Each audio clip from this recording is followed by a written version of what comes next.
Let's begin.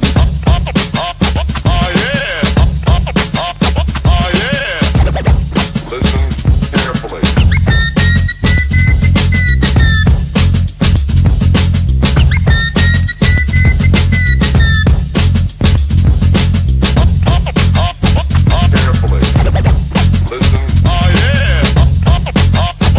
Let's begin.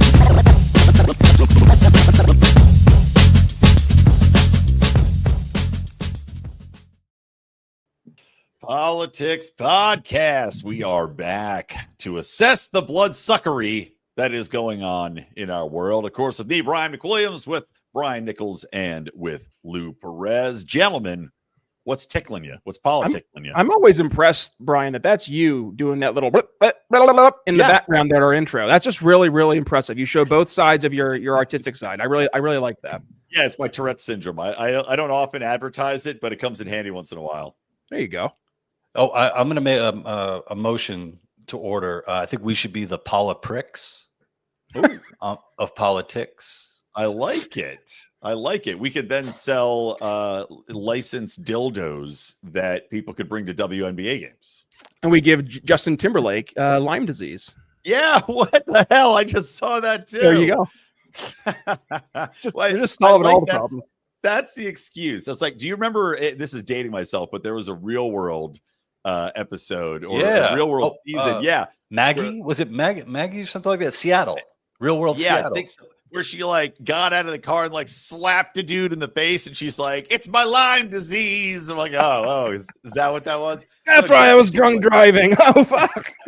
Well, he looked bad, man. I mean, if he's had Lyme disease, he's had it for a year, and it certainly looks a lot like cocaine addiction. I didn't know they had crossovers, but it's amazing when you start to look at the symptoms. Apparently, I'm in deer country, and it's probably the hardest thing to get used to is just the reality of ticks. Yeah, because I'm like I lived in the city my whole life. I'm like, what the fuck do I have to watch out for? So you see these beautiful deer like all over my town, running around, and they look so, it's like wow, we live with nature, and then if my kids go in like the grass anywhere, then we have to take them back and like, go through deep like their hair. Yeah. It's God, everything. Tickling. Pubes. You got to look. Honestly, I've had a tick like in my pubic hair before. They'll get up in there, especially if you're a crab. If you got loose. I don't know. You should have was it a crab, dude? Yeah. the biggest crab ever. Yeah.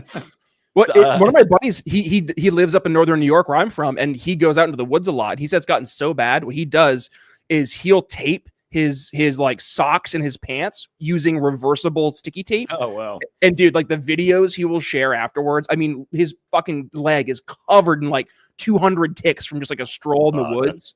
Fuck, dude. And now that the ticks can make you allergic. Oh, he cut out. Oh, big tick got to Brian. Yeah, they Brian, took him down. I think Brian was going to say it could. I'm here. Did you hear me? Like that now the ticks, you can get allergic to red meat now with the ticks. Yeah. It's insane. I'd kill myself. That would be it for me. For real. I'd be like the ticks. Well, you know what it's like? It reminds me of the, Lou's got some Native American in him. You'll appreciate this. It reminds me of like the deer, we gave the Native Americans the blankets covered in disease, and the deer are like, all right, our only chance to overtake these humans is to breed these ticks. They're going to make them want to stop eating us by making them allergic to red meat. So the ticks, they're Native Americaning us with these ticks.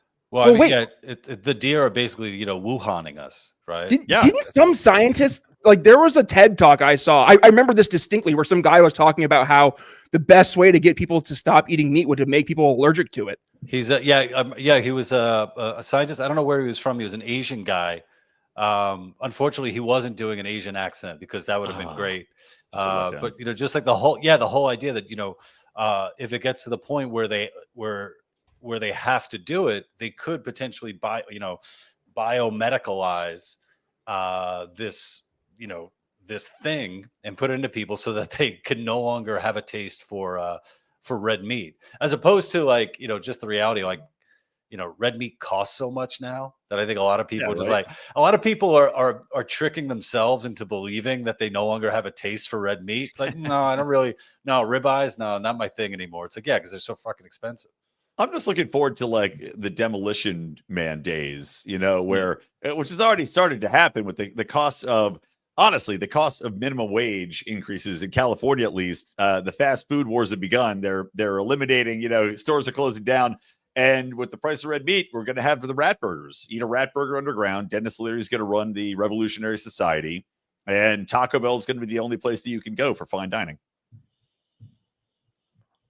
I'm ready for it. Frozen again? And we got to figure out. Well, I got to figure out how to Demolition Man thought. Got to figure out how to wipe my ass with those shells. That was the biggest thing. Yeah, the 3 seashells. Like Brian's out of here. Nichols, he went to go watch Demolition Man right now. What? Fine. I 100% am for that. They better not remake that movie. Swear to God, I'll lose my mind. So, while he's gone, what do you want to start off talking about? Do you want to talk about the PELOSI Act, the WNBA, or the topic du jour, Kamala Harris's forthcoming new book, 107 Days to Suck Dick and Lose a Presidency?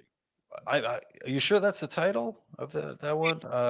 I also called it Cackling to Defeat the Kamala Harris story. It's a damn good title. We workshopped it. Well, why don't we talk about the WNBA, because that's the only one that I know anything about. All right. Perfect. I know so little about women's basketball. So now, if I know more about that than I do about the other things, then you could just shocking everybody who's tuning in now to see what I have to think about this stuff. But some incredible developments with the WNBA. There was a bunch of clips going around. One clip going around of a player who, I don't even know if she was fouled, but her wig was knocked off. So she was wearing a wig while playing, a big wig at that. Yeah, a big heavy wig. It looked like a horse tail. I mean, it was long. I can't imagine that, helping your game whatsoever. Dragging around, another human being's hair on top of your head. So there. Is that why they don't dunk? Because if you go to dunk, your hair whips up. That's like the song by Will Smith's daughter. I whip my hair back and forth. You dunk, or you try to dunk, you miss, you make it, but your hair flips up and gets caught on the rim, and now you're just dangling there like a dreaded marionette. Well, yeah, I think it's a real danger. I mean, you could asphyxiate yourself. So erotically or non. Yeah. So we gotta, so I'm sure a lot more people are going to be tuning in to see more, wigs getting knocked off. More wiggers. Yeah, you said it. But the other reason why I think more people are going to tune in is to see what fans throw onto the court. So apparently in a game, somebody tossed a green dildo out onto the court. Now, me being someone who's not that familiar with the game, I thought, is it possible that it actually fell out of one of the players? Yeah. But it turns out, after a fact check, it was thrown from the stands. So Nichols, to bring you up to date, the dildo. We're talking about the dildo. Did you throw the dildo from the stands? Oh, shit. Only if it's a fever game. The first the first gunman on the problem is grassy knoll. Yeah. If you're throwing a dildo at a WNBA game, you're gonna get caught because there's like 8 people there. They're like, it was Jim. Like they know exactly who did it. But also, let's not glance over because let's talk the wig falling off. They kicked out the guy. Like the wig falls off this woman's head that's playing the game. I don't know who it was.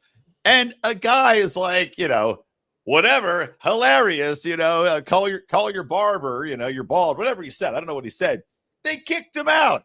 If there's one thing in this life you should be able to do, it's laugh and make fun of somebody whose wig falls off in the middle of a sporting event. I don't care if they're a man, a woman. I don't care if it's the Special Olympics. You should be able to make fun of them. Joe Dirt's mullet falls off. You can make fun of him. Well, and by the way, like the whole dildo thing, just going back to that, that's not unique to the WNBA. Like I've been seeing so many of these like left-wing commentators or just like, goofball commentators on the feminist side of things being like, this is just, it is misogyny incarnate. This is just men hating women. I'm like, dude, there was I think it was a Bills football game like last year where some dude threw a dildo on the field. Like this happens, and it's just, you laugh and you move forward. But of course, has to be a big issue. Yeah, it should be like a hat trick in hockey, where people throw their hats on there. Like people at the Detroit Red Wings games, they used to throw octopi out there. Yeah, that's right. It's dildos. Eight dildos, tied together. That would be really good. And also, nobody wants to tell you this, but they didn't retrieve that dildo. One of those chicks pocketed it, one way or the other. They don't get paid enough to afford their own dildos. That's what we don't talk about. Oh. They pay us what we're worth in dildos, and you as the fan can help out. I just bit my cheek. That's going to be 8 more times during the show now. Excellent. Yeah. Congratulations, Brian. Do you think this is going to are people going to start taking the game a little bit more seriously now that wigs are getting knocked off and dildos are being thrown onto the court? I mean, where are we? Where are we guys now? I think that, if it would be a clever thing if with Caitlin Clark out, right? She's still not playing. I think she's still hurt. Is she hurt? She had been hurt. She was out, and their ratings dropped. They treat her like she's a gladiator in the fucking Coliseum. They attack her. Oh, absolutely. But while she's out, somebody, a genius on the PR team at the WNBA, they're like, what's going to get us these ratings up? Dildos on the court, baby. Well, and then there was that one blonde chick that she plays with. So hot. I forget her name. There was that one video where and she was falling backwards and she sat in the camera guy's face. It's like, yeah. She fell. Are we going to see any WNBA fleshlights? Is that what the next things are going to be?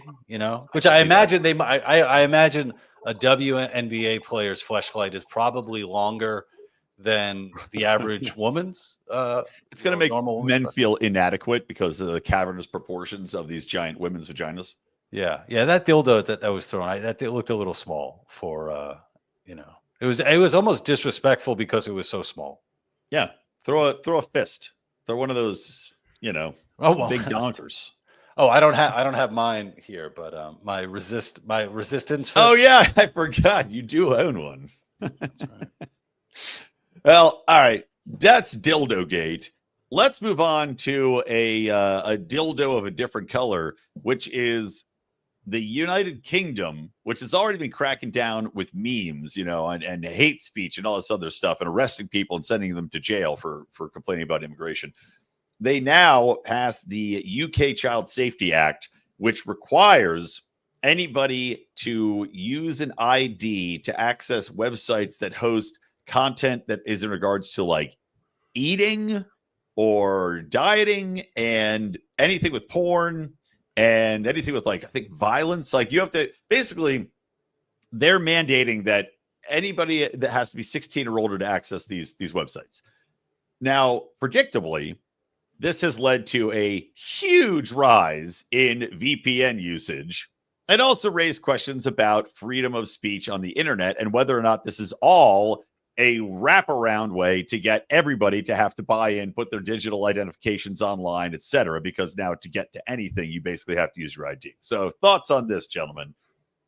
So I'll actually jump in because I just did an episode on this back episode 993. I had David McGarry on the show, and he's a lawyer, and we dug into this in quite a bit of detail. And basically, the argument, because this is being made right here in the United States as well, but the argument basically is, hey, what's the line between protecting children and then government being able to accumulate all this PII, right? And that's where a lot of free speech advocates, a lot of government privacy advocates are raising a red flag. But on the other side of the aisle, there also is just this, I don't want to say it's a dismissal, but it's just it is what it is kind of mentality.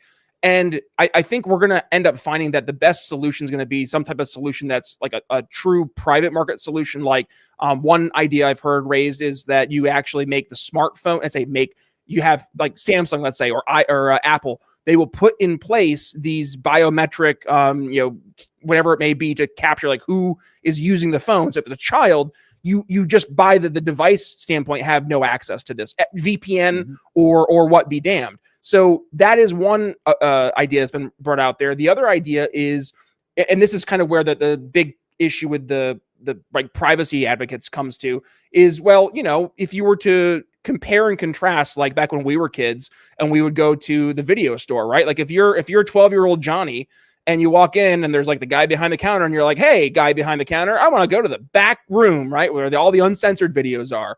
He's going to be like, no, dude, you're 12. Sorry, you can't. So then the question is, well, like, what means can you have these, like, these X-rated websites be able to do the same thing, but to not have that collection of data? Because when you're the kid going into the store, he's not collecting anything, right? He's using his common sense and critical thinking skills to say, this is a 12-year-old, so obviously he can't access this. But if you're going onto a website, you have to show something to show that you're not a 12-year-old. And then this raises the concern of the T app, right? Where you have all of a sudden, it's like, hey, here's my driver's license. This will be deleted once we give you the driver's license. And then it goes into this publicly available share drive that releases literally hundreds of thousands of these fugly chicks, driver's licenses with all their PII, because the company didn't take the steps to protect it. So it's a fine line. That was a hilarious turn of events, by the way. The entire T saga is hilarious that these chicks have, gone about, because they're posting private data and private information about all these men. So it was, turnabout is fair play. That's karma. For the Safety Act, I don't know. I still come around to, it shouldn't be the government's purview to stop people from browsing any content ever. It's a parent's job to do that. Period, flat out. If you don't want your kid accessing it, guess what? There's all sorts of tools that you can use as a parent to block these websites that actively seek them out, that you can pay for. You can block access. You can block, be able to go to different websites. You can give your kid a dumb phone. You can monitor them. It's like, there's a million tools where you do not need government to get involved to this extent, which is why I'm convinced that this is all just a play to get people's information, to log them online and have the database accessible. I mean, I hate everything about it. And it's just an abdication, again, of personal and parental responsibility to the nanny state. And I just despise it. I haven't heard much in a while about taking down people who make like child porn and distribute it online. Remember that was a big thing when Elon took over Twitter, about going after everywhere on X too. It's insane. About going after those not child porn. That was a lot. They cracked down on child porn, which it was nice. Good to see. And then I think that the stuff with what was it, like Pornhub, that there was a ton of like revenge porn and also underage stuff. So I haven't been hearing much about that. I mean, does that mean that problem has been solved? Because when it comes to if you're going to have like kind of a triage of what's the most important stuff, I'd rather be have the state going after people who are actually doing real harm to children and posting and putting it out there, than the likelihood of them coming across something when, as you said, there are so many different filters and stuff a parent could use to What we really need is to get back to the days where parents should completely block their children from using any sort of phones or online access except for school purposes, which are overseen by them until they get to 16. I swear to God, I'm going to do this with my kids. Dumb phones, brick them out. And then if you have a boy, it's time to go find a wrinkled up, moldy porno mag in a fort in the woods or under a bed.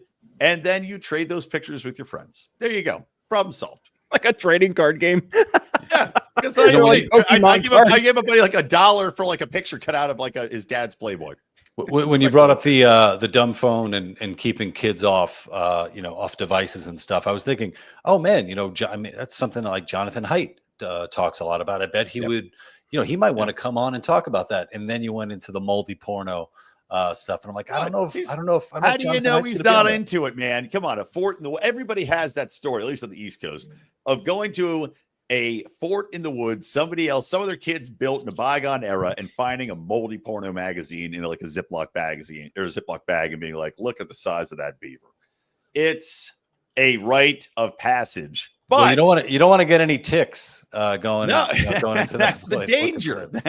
You whip it out, and one of those things just crawls right on there. No, but I mean, it is something where you look at all the research into just the amount of damage social media does to kids' brains, making them suicidal, making them have all sorts of issues.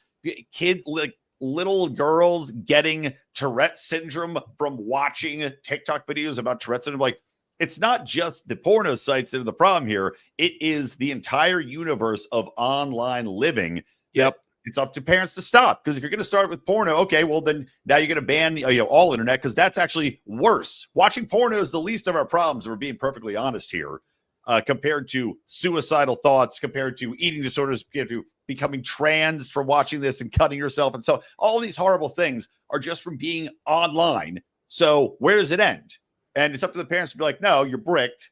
Tough shit. Go outside. Go eat a butterfly and pet a spider. Can I play status for a second though? Like, is there a role like for those shitty parents, like who just are like, fuck it, whatever. Like, let my kid have 14 iPads, right? And then 14 social media accounts and 14 Pornhub accounts. Like, those parents exist, and there is a very real harm, right? And I think this is the part we have to at least acknowledge. Like, despite all the concerns and the reservations, which I think are well-founded to the point we've been raising here today, there is a very real problem associated with all this. To your point, Brian, like, getting onto online world when you're under the age of 18, like there's a lot there. I know when I was a kid, like, MySpace, that was a big thing. You'd put your top 8 friends and you have your little, your MP3 start when somebody would go to your page and stuff. And that was more or less the extent of it. But I remember distinctly when you go to school, like, oh shit, you see that John moved, John moved, who his top friends were, right? And it creates this like weird fake world that you think means as much as the in-person stuff, but it really doesn't. And I'm wondering, because like I've seen this more and more, is like there is, to your point, Brian, like a reversion back to basic tech. Like I've been seeing a lot of advertisements over on like Amazon and Walmart lately for those old portable DVD players, right? And I'm like, yes, 100%. I will buy my kid a portable DVD player versus giving them an iPad, because I know the DVD player is going to just play one thing, the DVD I give the kid, versus like, oh, they're on YouTube and they start going down the Elsa Gate rabbit hole where Elsa is going to be doing, upside down backflips with Spider-Man shooting his webs all over her face. Like, I don't need that. I need to know my kid's able to watch content I approve as a parent. And just the online world, you lose all that structure. And I think it was PBD. He had said like, hey, you give your kid these little smartphones, like, understand that when they go to their room, it's not them alone in their room. It's the whole world in the room with them, because they can access anything at any point in time. Meaning, on the flip side, anybody who they're possibly engaging with can reach them. And it comes down to, though, full stop, parents got to actually stand up and like pay attention to what their kids are doing. Otherwise, like, what are we doing? Yeah. Well, it's like anything. Yes, there could be a role potentially for the state to intervene in certain situations, but at the same time, I can't condone it, because society cannot be run where it's kind of reminds me of COVID, right? We shut society down for a virus that had a mortality rate of 0.0 whatever among the very oldest of the population. We shut society down because of it. The same thing cannot happen because bad parents are going to let 0.2% of the population have 75 Pornhub accounts. I refuse to allow it to happen. It's like the rest of us have to live and be free.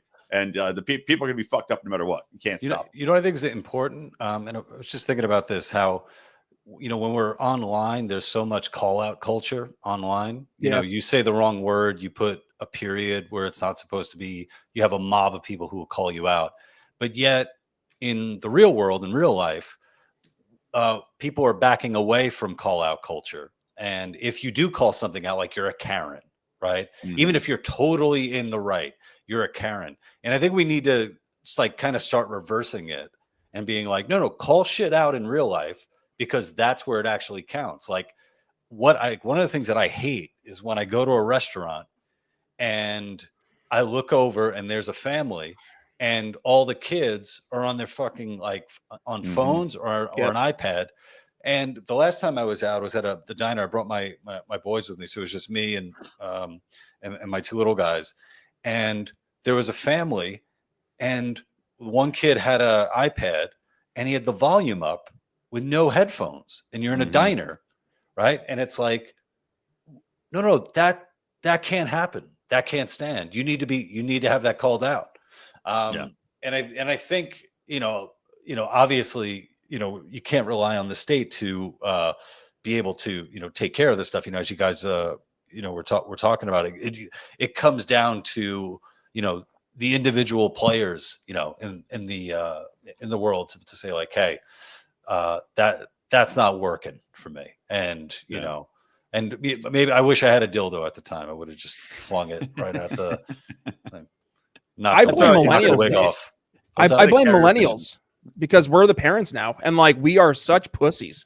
Like I see this so much. Like you don't want to offend people. You don't want to say something that upsets the apple cart. Like sack up, be a fucking parent. Like I'm just so tired of these millennial parents who just like, it's not even soft parenting, it's just soft life. Like they're just afraid of any potential like divisiveness or thing that might make you a little uncomfortable. Like you need that. You need to be able to your point, Lou. You got to be able to call this shit out. Like I was at a Waffle House with a coworker. Bye, Lou. I was at a coffee or a Waffle House with a coworker, and there's a dude literally sitting there to Lou's point, just had his phone on and like full blast. And my coworker, like he's older Gen X, and he's just so funny. He's like, "Wow. I'm so glad that we can listen to everybody's music that they're listening to today." And like, he didn't give a shit. He was going to call it out. I'm like, Tom. Yeah. That shit drives me insane. Like people at the gym will do that shit. They'll listen to it. Like I've once or twice, I pick my battles because it's just like, I'll be in the sauna, which is a small room, right? You're sitting there sweating, you're trying to relax. And then assholes are walking with their fucking music blaring. And it's just like, do I want to get in a fight with this person right now? How many minutes do I have left in here? Yeah. Assholes talking on the phone. It's just like, it's obnoxious. And I wonder, I'm like, is this bad culture? Is it bad parenting? Is it that they've got a mental problem? Because I also like half the time, whether they debate saying something or not, I'm like, is this person looking for a fight? Yeah. Like, I honestly wonder, because to be that big of a fucking piece of shit, you're actively looking to antagonize people. And as you both know with kids, your math changes once you have children, and you're like, is it worth me fighting a man in a sauna right now if this asshole is looking for an altercation when I have two kids and I could slip and crack my head open? Now they have a dad. It's like your math changes, but still, it drives you insane. Well, even with that, even a step before it even going physical, it's like, man, is this how I want to spend the next like 15 minutes of my life? Right. Yeah. Just getting annoyed, yelling at a guy, going back and forth, maybe some assholes filming it, Right. Yeah, exactly. And and what I find amazing too is just the apologists who come out and defend this stuff. It's like there was some guy I shared. He had posted this thing about I like Puerto Rican culture when I go to the beach and they're playing their music loud. And I think he was serious about it too. This wasn't like a wink sort of thing. Yeah. And you had a bunch of people coming on the thread in support saying, yeah, it's a cultural thing. White people get over it. And then you had a bunch of other people saying, I'm at the beach. I'm listening. I'm there for the waves. I'm there to clear my mind for all this stuff. There was a piece in, I don't know, was it The Atlantic of some years back? I think it might have been during the COVID years, where it was like it was about gentrification. The sound of gentrification is silence, right? The idea that white people move into a neighborhood and then want silence, and it's like quiet is a good thing for you every now and then. I know that it's in some cultures where it's fucking 6 a.m. and you're playing the same bachata that you're playing at fucking 11 o'clock at night. It's the same thing. And I used to live in the area where you used to hear that shit all the time. But I think quiet can go a long way. Silence and contemplation can go a long way. It could be really healthy for people. Yeah. Well, what happens on the other side too, by the way, it builds resentment, right? Because like when you're subjected to this, like I was at the beach and I heard it literally sound like I was in downtown Tehran with all the different Middle Eastern music playing around me. And I'm okay. Like, yeah, you want to enjoy that, go enjoy it. But like, it made me viscerally upset that there was such a lack of respect.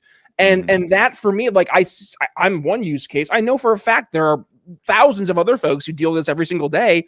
And you don't think that breeds resentment, that breeds fatigue, that breeds frustration? Of course it does.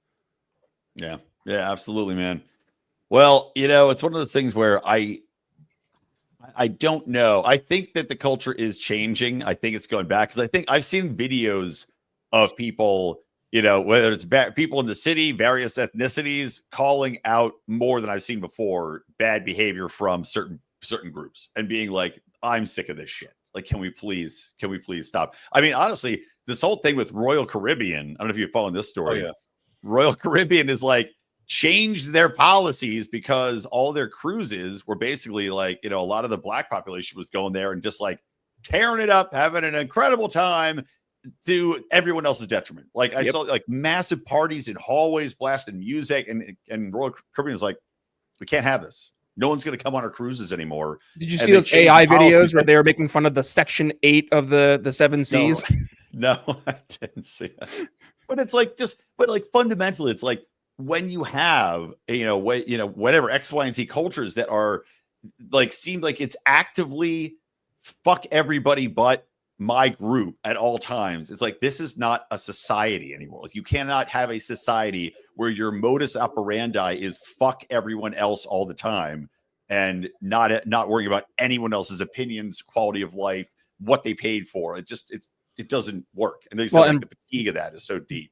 I'm gonna ruffle the big L libertarian feathers here. Sorry, Bri. But like, this is why when that stupid bigotry is irrational and a repugnant slogan was removed and everybody on the more libertarian side freaked out. Yeah.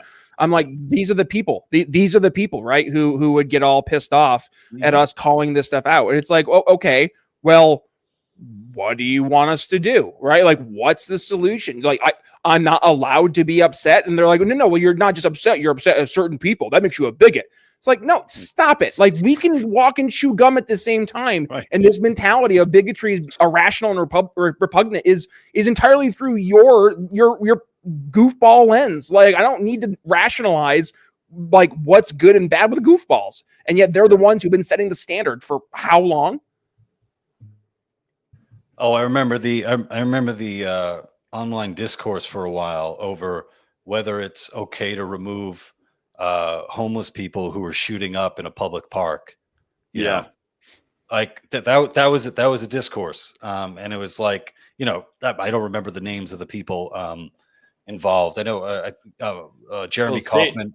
Jeremy Kaufman had some good argument. I'm with Jeremy on quite a bit, and he had some very good arguments about basically mowing those fuckers up and plowing those up and getting the fuck out of there. But I've always said mulch the homeless. I mean, it's but when you're trying to have an argument with talk to somebody who's saying like, no, it's okay that a homeless person is ODing in that public park that you want to take your kids to. Right. It's like, well, I guess our party must have a very big tent for us to both be in it. And it just so happens that you want some more homeless people to be shooting up under that tent than I do, Yeah. Well, it's like anything, it's like you can argue for a legalization or a drastic reduction in drug laws or in regulations, whatever it is, but that doesn't mean that societies and cultures aren't still going to demand that people obey certain norms, and having a norm where you're objectively dying, doing dangerous things in front of children, endangering children, because let's not forget, it's not just about them shooting up in a park. It's also about everything that comes with that. The waste, the needles on the ground, the violent behavior, just like all of these things are wrapped up in it. It's just an idiotic hill to die on. But speaking of idiotic hills to die on, Kamala Harris, new book. It's like 107 days, the shortest campaign ever run by a presidential candidate. I can't wait to see what she's going to detail, because this is the behind the scenes story. We all were entertained by the in front of the cameras story of utter failure, ineptitude, billions. Isn't she like, what did she like $1 billion in debt at the end of the campaign? something psychotic, and a complete misunderstanding and grasp of anything culturally that was moving in America. So what do you guys expect to see in this book? A lot of deflection, a lot of pointing at bad people who shaped a narrative in a negative way. And I think we're going to see, I think she has to paint a picture that separates her from the Biden team. Because like this goes to the whole what's his name? Jake Tapper. He's going around, or he was going around all the different media circuits, promoting his new book. And I mean, they just dug in, and I'm so glad that Jake Tapper shows you can actually do some journalism after the fact, mind you. But showing the fact that there was an entirely behind the scenes, like focused attempt to not just promote Joe Biden, but to keep like the person of Joe Biden, like out of the limelight and let the handlers kind of run the ship. Yeah. And that right there, like if she wants any success in 2028, which I think this is just the writing on the wall, she's running right in 2028. If she wants to actually have any success, she has to be able to differentiate herself from that just goofball side of what we all experienced for 4 years. If she can't, then she's just going to be labeled as a continuation of what we all saw from 2020 to 2024 with Biden. So I think she's going to have to do something in this book to paint a little bit of leeway between her and that team.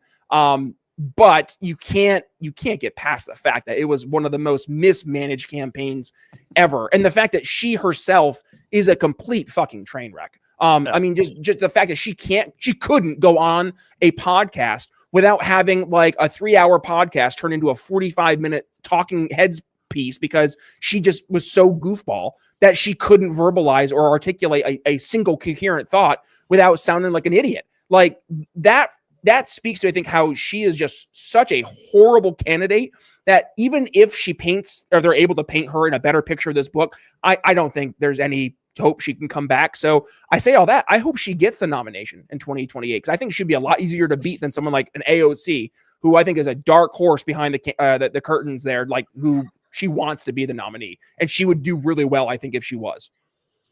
I think it would be amazing if Kamala got Joe Rogan to write the forward. That would be wild. Well, I don't know. Kamala wrote the book herself. Yeah. I mean, think about that. My God, the gobbledygook in that. To be fantastic. Well, here's the thing that I'm wondering is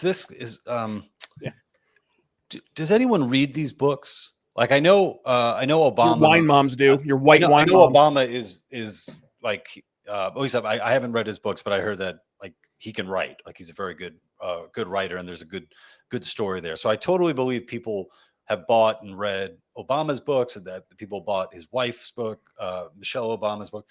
I don't like who's gonna like what story is she going to tell? Is it just about this failed campaign, or because that's not going to really ingratiate yourself, I think, to a wider audience who doesn't know you, but it, but then she also runs a risk of, if she's going to write a book that's like very autobiographical and talks about from when she was a kid and all that, then she has to like talk about all this time where she basically grew up in Canada.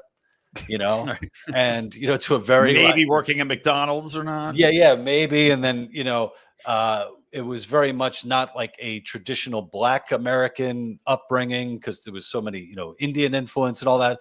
So it's sort of like what is it that she or her handlers or publisher are going to want to reveal, and how are they going to play this? How are they going to play this thing? And also, I do hope that she runs again. I think she has to, right? Because I mean, the people who did support her very strongly. And, I think to pick what are they going to do? Pick a white guy? That would be, that would go against, I think, a lot of what they stand for, Are they going to pick Hakeem Jeffries? That's who they'll pick. Well, are they going to pick a different, like, is there like another like Tim Walz guy? Is Walz going to come on He's trying to still stay relevant. He's like the only vocal white dude on the Democratic side who's even out doing stuff. I mean, there's him and JD Pritzker and his like ginormous walrus self. Like, he's not going to have any success. He's the Democrat version of Chris Christie, but he has a couple $1 billion. Like, beyond that, Who else? Gavin Newsom. Ugh. Yeah, but Newsom's pushing hard. He's head in the water. California is such a fucking train wreck. Well, speaking of millions, last topic for today, millionaires out there in politics. Nancy Pelosi has an act that is named after a bill, I should say. It's called the PELOSI Act, and it's a bill that bans people in Congress from taking part in stock trading while in office. And the interesting wrinkle, it got through committee. It got put forward by Josh Hawley, and I'm actually in favor of this bill personally. But even though I don't acknowledge it infringes on your personal whatever, but look, you're running for fucking Congress. You take what you take.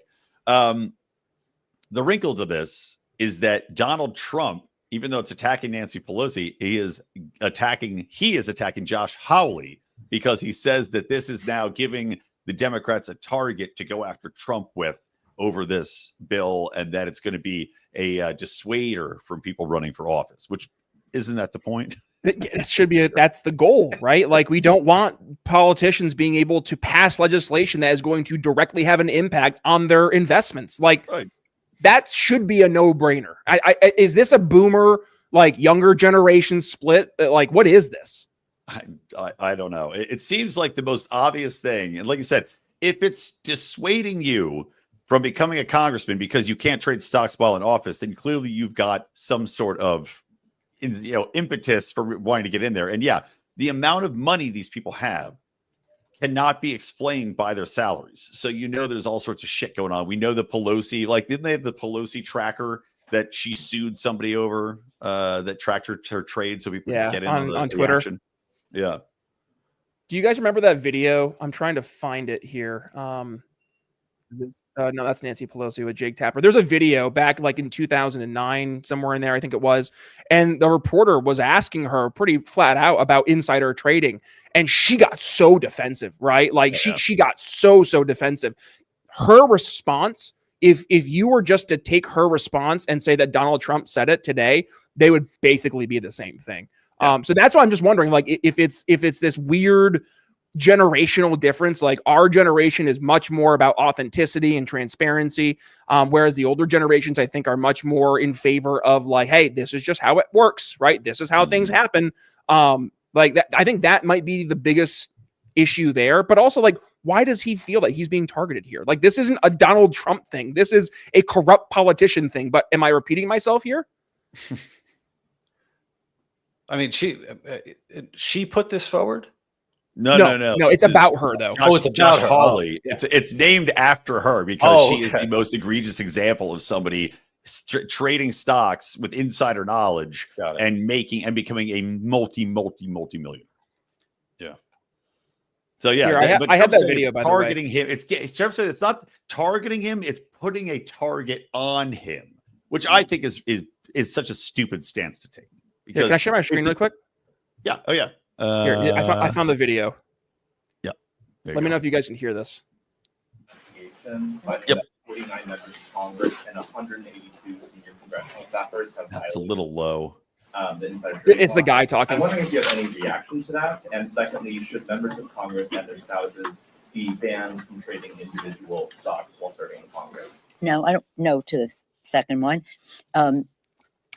We have a responsibility to report in the stock. On the stock, but I'm not familiar with that 5-month review, but if people aren't reporting, they should be. Because this is a free market and we're a free market economy. They should be able to participate in that. Like that, I love it when they get called out and she has to turn into a free market libertarian. Yeah, amazing how that works. Yeah, yeah. Everybody's a free market economist when it benefits them. Just like Bernie fucking Sanders, right, in his books. What? They can't sell books? I thought this was a free economy. I'll go after the billionaires. I will not apologize. I will not. Yeah. All right. Anything else, guys? Anything else you want to bring up, chat about? Final points? I want to say it's nice talking to 2 of the other 3 Politicks. Yes, Politicks forever. Catch us at our WNBA meetup. What are we going to? Going to the Fever, right? There you go. Nichols, you're a Fever fan now. You're in Indiana. I have to be, right? I'm out here in the Hoosier State. Absolutely. So if you see Caitlin Clark, make sure to get us an autograph. But will she see me because she got her eye gouged out basically by one of those other ladies in the court? So I saw somebody made a butter statue of that Saw for like that the too. Indiana State Fair. It's like yeah. a giant butter statue of a chick clawing out Caitlin Clark's eyeball. Did you hear that Shane Gillis ESPYs roast, or not roast, but like the stand-up bit? And after Caitlin Clark wraps up her career at the WNBA, she's gonna be going to work at a Waffle House because that's what she loves, getting just beat up randomly by a bunch of angry black women. Shane great. Gillis, God bless him. Amazing. All right, guys. Well, thanks for tuning into Politics. Remember, we have this show is part of the Lions of Liberty Network. So if you want, you can join that and subscribe to our YouTube, to our podcast feed, anywhere podcasts are found, Lions of Liberty Network. Or if you just like this show, you can subscribe to the Politicks Podcast as well, anywhere podcasts find your ear holes. All right, from me, Brian McWilliams, from Brian Nichols, and from Lou Perez, keep those dildos in the stands and keep in those your butts. smiles. Yes, in your butts. I guess keep the smiles in your butts. All right, we're out of here. Let's begin. Oh, yeah.